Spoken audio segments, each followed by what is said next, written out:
خب بریم برای اسکوب زنی. اسکوب دقیقا استفاده میکنیم. چسبن دلتا.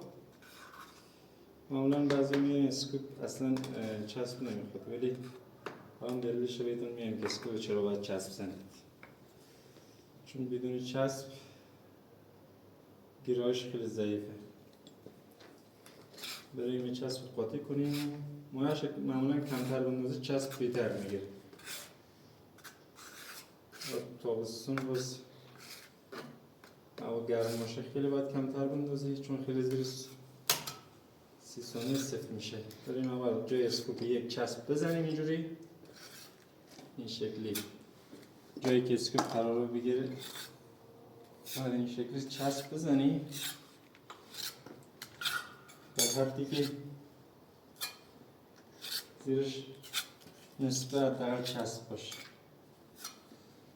همش اول یکی چسب میریزی کف، چون ما تعداد سنگامون زیاده همیشه سعی میکنیم تعداد بالا اسکوپ بزنیم. اسکوپ بعد میکشیم روش که چسب باقیمونه لبه بیاد داخل، باشش هم میکوبیم. اسکوپ بره کجا؟ سر جاش. بعد از اینکه اسکوپ اینجا کوبیدیم الان اسکوپ محکم شد. بعد از اینکه محکم کردیم اینجوری، اگر زیر سنگ درست باشه برای ضربه زدن نمیشکنه، ولی اگر زیر سنگ خالی بود به مشکلی داشت حتما این ضربه یا پارسی لبه رو میپرونه یا اینکه خود سنگو خراب میکنه.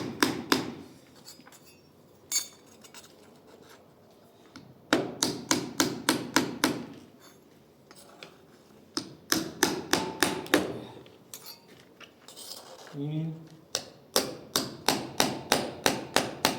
روش درستی اسکوپ. الان بریم سراغ کجا؟ پشت اسکوپ. هست دگاه پشت اسکوپه. اسکوپ میشه بدون چسب هم استفاده کرد، ولی اون یه تیکه‌ای که فرز میخوره اسکوپ کلا یه سانتونی میره داخل دیگه. این یه تیکه‌ای که اسکوپ میره برش خورده، هم سنگ نازک شده، همین که اسکوپ دوباره میره اونجا. زمانی که این چسب باشه اسکوپ بخواد زیر کنه چسب حداقل سنگ نگه میداره. این یه چیزیه که برای نگه داشتن سنگ 100% باید چسب زد. ولی محل چسب قبلش باید تمیز کرد. ما سنگمون یه جوریه که بخوایم اسکوپ بزنیم اول باید تمیزش کنیم. چرا؟ معمولا با دستگاه بریده میشه، بعد آبکش بالاست. الان از اینجا میره برای شستشو، بعد از شستشو هم میره برای رزن. بالا تمیز کنیم، لبای سنگ هم تمیز کنیم که چسب اضافه نداشته باشه. اینم از این.